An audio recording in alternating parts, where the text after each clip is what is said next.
Good morning children. सबसे पहले तो आप सभी बच्चे रोज़ की तरह अपना अटेंडेंस बना लें। और अटेंडेंस बनाने का प्रोसेस आप सभी बच्चे को पता है, बस इसी प्रोसेस के अकॉर्डिंग अटेंडेंस बनाइए। फिर हम लोग आज की पढ़ाई शुरू करेंगे। सभी बच्चे ईवीएस की नोटबुक ओपन कर लेंगे। क्यों? आज हम चैप्टर जो 10 पढ़ा रहे थे, है ना, चैप्टर 10 यानी कि एयर के बारे में आज इस चैप्टर का हम लोग वर्ड मीनिंग करेंगे। और जिनके पास बुक है बुक ओपन कर लें। लेकिन मैंने वर्ड मीनिंग लिखाने से पहले मैं आपको इस चैप्टर के बारे में फिर से बता दूं कि हम लोग ये कौन सा चैप्टर पढ़ रहे थे, एयर टू ब्रीथ, है ना, हवा जिसे हम सांस लेते हैं। तो हवा जो होती है, आपको मैंने बताया था कल, है ना, कि हवा हमारे लिए ज़रूरी होती है और हवा से हम लोग सांस लेते हैं, है ना। जो हवा सांस द्वारा अंदर जाती है उसे ऑक्सीजन बोलते हैं, है ना। बिना हवा के हम कोई भी सजीव चीज़ यानी कि इंसान, जानवर, पेड़ पौधे जीवित नहीं रह सकते, है ना। हम सभी को हवा की ज़रूरत होती है ज़िंदा रहने के लिए। हम सभी हवा को महसूस करते हैं, फील करते हैं, बट देख नहीं सकते, है ना। लेकिन हम उसे देख नहीं सकते। आप हवा को देख सकते हैं? नहीं देख सकते, लेकिन महसूस कर सकते हैं। जैसे आपको दिख रहा होगा, मैं आपको पढ़ा रही हूँ तो मेरे दुपट्टे उड़ रहे हैं, है ना। दैट मीन्स कि आपको महसूस हो रहा है कि हवा चल रही है, लेकिन आप देख नहीं पा रहे हैं। मुझे देख रहे हैं लेकिन हवा को देख रहे हैं नहीं, ना देख रहे हैं, इस तरीके से। तो हवा को हम फील करते हैं। कैसे? जब कोई चीज़ उड़ता रहता है, पेड़ के डाली, ब्रांचेस, है ना, टहनियाँ, है ना, स्वे करते रहते हैं, हिलते डुलते रहते हैं। पंखी के नीचे जब हम बैठते हैं तो हवा हमें महसूस होती है। पतंग उड़ाते हैं तो हवा हमें महसूस होती है। तो हम सभी हवा को देख सकते हैं।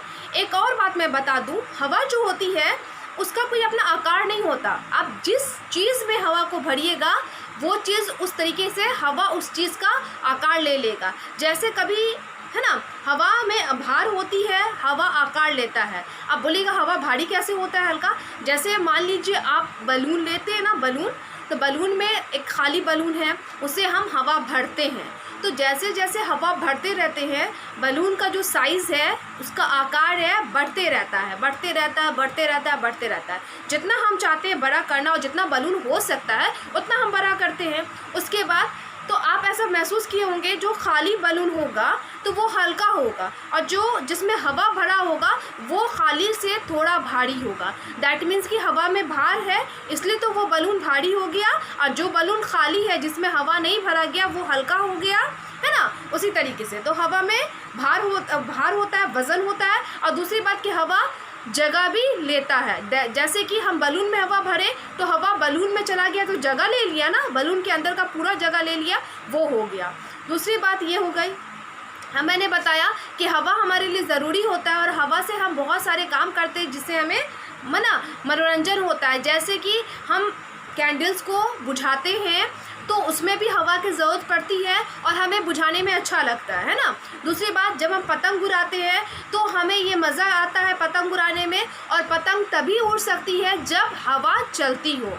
तीसरी बात ये कि जैसे सोप वाटर होता है, पानी का झाग होता है, उससे हम बुलबुला बनाते हैं, बबल्स बनाते हैं, तो उसे भी हवा में फूंक के उड़ाते हैं। कभी आप देखिएगा ये खेल खेल के, तो मज़ा आएगा, खेलने में तो मज़ा आता है। दूसरी बात कि वो जो बुलबुला है, पानी का जो बुलबुला है, फैन का बुलबुला है, वो पूरे हवा में उड़ने लगेगा। तो हवा रहेगी तभी ये हो सकता है ना।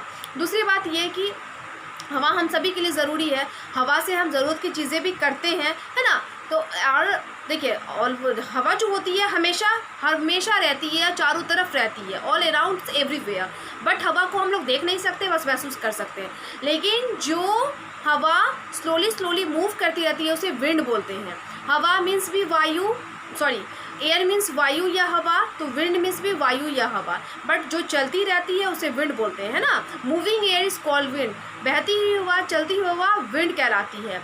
हाँ, लेकिन जब मैंने बताया था कि हवा, वही हवा धीरे चले तो बहुत अच्छा लगता है, नेचुरल हवा, लेकिन वही हवा अगर बहुत तेज़ हो जाती है, आसमान में काले बादल छा जाते हैं, बहुत तेज़ हवा चलती है, तो वो हवा हमारे लिए नुकसानदायक होती है। कैसे?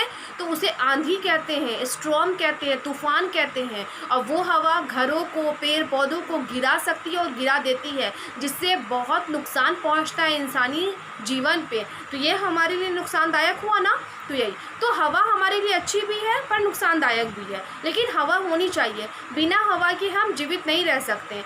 अब बोलिएगा अब हवा हमें कहाँ से मिलती है, तो पेड़ पौधे से, पेड़ पौधे से ही हमें हवा मिलती है और पेड़ पौधा ही हवा को साफ भी रखते हैं। इसीलिए अगर हमें ज़रूरत पड़ने पे पेड़ की कटाई हम कर रहे हैं तो उसकी जगह पे हमें ज़्यादा से ज़्यादा पेड़ लगाना चाहिए, ताकि पेड़ों की कमी ना हो बल्कि बरकरार रहे और ज़्यादा रहे पेड़। और पेड़ रहेगा तो हवा रहेगी, और हवा रहेगी तभी हम सभी लोग जीवित रहेंगे और जीवित रह सकते हैं। पेड़ पौधों को भी हवा चाहिए, जानवर को भी हवा चाहिए, इंसानों को भी हवा चाहिए, है ना। और जो हवा हम सांस द्वारा अपने शरीर के अंदर करते हैं उसे क्या बोलते हैं, ऑक्सीजन, है ना।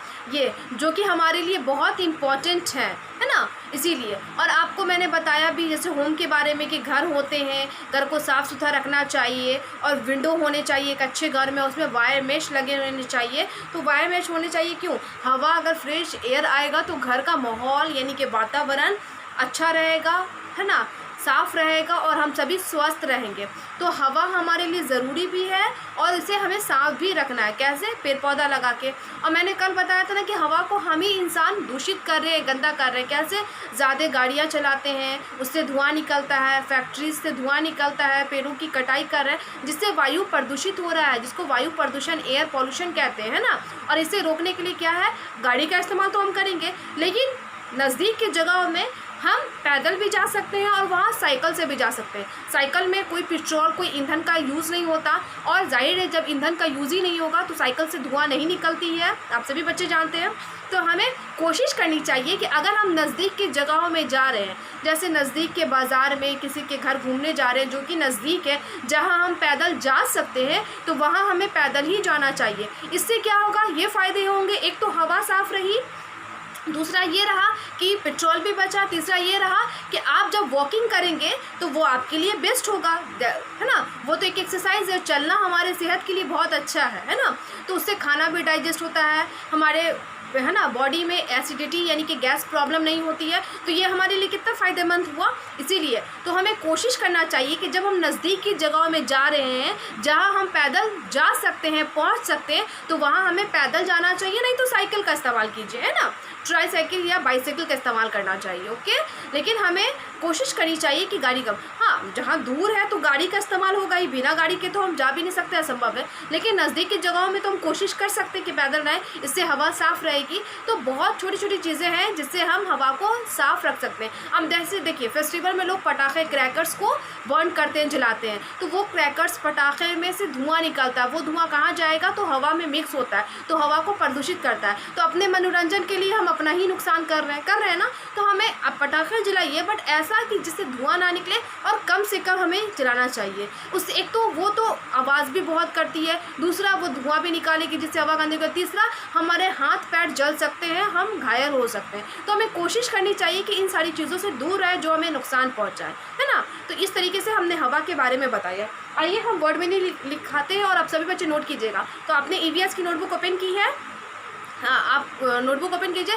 चैप्टर 9 है ना, चैप्टर 9 इससे पहले मैंने पढ़ाया था। इसके बाद आपके नोटबुक में जहाँ पे आपने लिखा था चैप्टर 9 का आंसर क्वेश्चन, है ना, मतलब ट्रू फॉल्स लिखा था, उसके बाद आंसर क्वेश्चन, तो उस पेज में अगर आपका 3 से ज़्यादा लाइन है उसी पेज में, तो आप क्या कीजिएगा, उसी पेज से लिखिएगा। और जिनके उस पेज में जगह नहीं है, 3 से कम लाइन है, तो वो बच्चे न्यू पेज का इस्तेमाल करेंगे। और हाफ पेज वाले बच्चे कैसे लिखने का तरीका आप जानते ही हैं कि पहले लाइन खींच लेंगे, फिर एक ही लाइन में डेट, चैप्टर, रिमेंबर लिखेंगे, दूसरी लाइन में हेडिंग, तीसरी लाइन से लिखना शुरू। न्यू पेज वाले बच्चे भी लिखने का तरीका जानते हैं कि सबसे ऊपर नोटबुक में क्या करेंगे, date, chapter, remember, first line में हेडिंग और सेकंड लाइन से लिखना शुरू करेंगे। ये हमारा लिखने का तरीका है। चलिए आइए मैं लिखाती हूँ, आप लोग लिख लीजिए। वर्ड मीनिंग, हमारा हेडिंग है वर्ड मीनिंग, है ना, चैप्टर 10 का।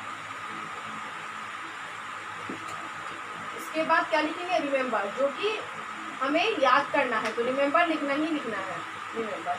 आइए हम लिखते हैं। सबसे पहले तो मैं एयर के बारे में ही लिखाऊंगी, AIR, एयर, एयर मीन्स हवा या वायु। सेकेंड है LIVING, living, THINGS,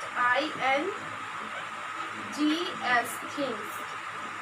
living things, सजीव वस्तुएं, third present, PRESENT, present means उपस्थित, उपस्थित या मौजूद।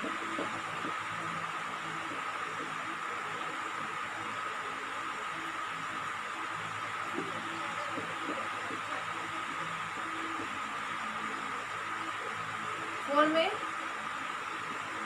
EVERY, every, WHERE, everywhere means हर जगह। 5 फील मीन्स, तो फील मीन्स आप सभी बच्चे जानते हैं, फील मीन्स महसूस करना, है ना। अब लिखाऊंगी ब्रेथ, BREATHE, ब्रेथ मीन्स सांस लेना। 6 ब्रांचेस तो जानते हैं ना, ब्रांच मीन्स डाली, दिखा देती हूँ, BRANCH, ब्रांच मीन्स डाली या शाखा। इतना पहले समझ लीजिए क्या है AIR, एयर, एयर मीन्स हवा या वायु। जैसे मैं पढ़ रही हूँ से मेरे आप बोलने पे ध्यान दीजिए, ओके। तो पहले हमें क्या करना होता है, वर्ड मीनिंग पढ़ने का क्या तरीका है, पहले जो वर्ड है इंग्लिश में लिखा हुआ उसकी स्पेलिंग करना, फिर प्रोनाउंसिएशन करना, फिर साथ में मीन्स लगाना, मीन्स लगाने के बाद जो हिंदी वर्ड है, हिंदी शब्द है उसे पढ़ना।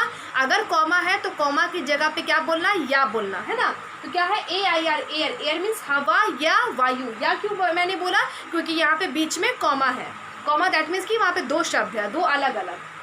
LIVING, living, THINGS, things, living things, living things means सजीव वस्तुएं। लिविंग थिंग्स ये एक ही शब्द क्या रहेगा, क्योंकि एक साथ है इसीलिए सजीव वस्तुएं भी एक ही शब्द है, एक साथ है इसीलिए बीच में कॉमा नहीं। अब क्या है PRESENT, प्रेजेंट मीन्स उपस्थित या मौजूद या शामिल। EVERY, WHERE, everywhere, everywhere means हर जगह। BREATHE, ब्रेथ मीन्स सांस लेना। BRANCH, ब्रांच, ब्रांच मीन्स डाली या शाखा। फिर से एक बार समझा दूँ, एयर, एयर मीन्स हवा या वायु।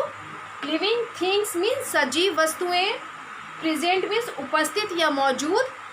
एवरीवेयर मीन्स हर जगह। ब्रेथ मीन्स सांस लेना। ब्रांच मीन्स डाली या शाखा। अब मैं इसे वाइप कर रही हूँ, नेक्स्ट वर्ड को मैं लिखाऊंगी और आप सभी बच्चे इसी तरीके से लिखिए। एक पेज में नहीं आता तो दूसरे पेज का इस्तेमाल कीजिए।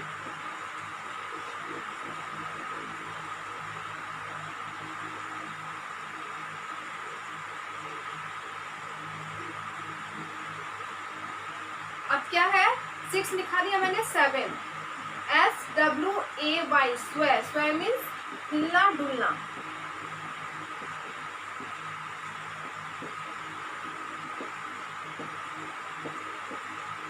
8 number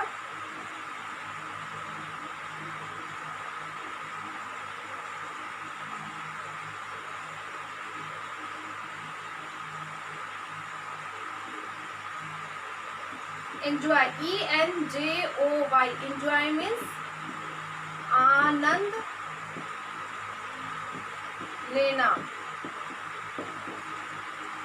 9 FUN, fun, fun means मनोरंजन।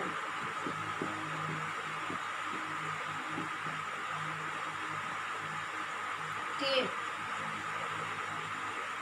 कैंडल, CANDLE, कैंडल मीन्स मोमबत्ती।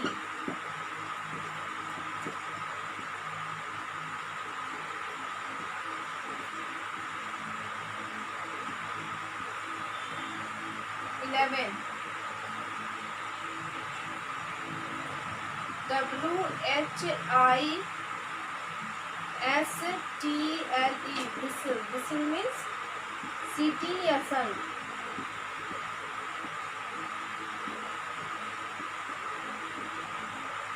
12 RELEASED, रिलीज्ड मीन्स छोड़ा गया।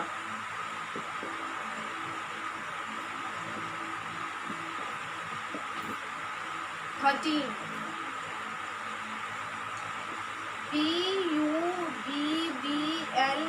बबल मीन्स बुलबुला।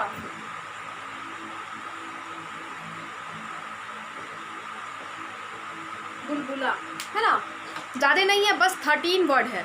1 से लेके 6 तक मैंने पहले लिखाया, फिर उसे समझाया। अब क्या है 7 से लेके 13, इसे मैं समझा दे रही हूँ।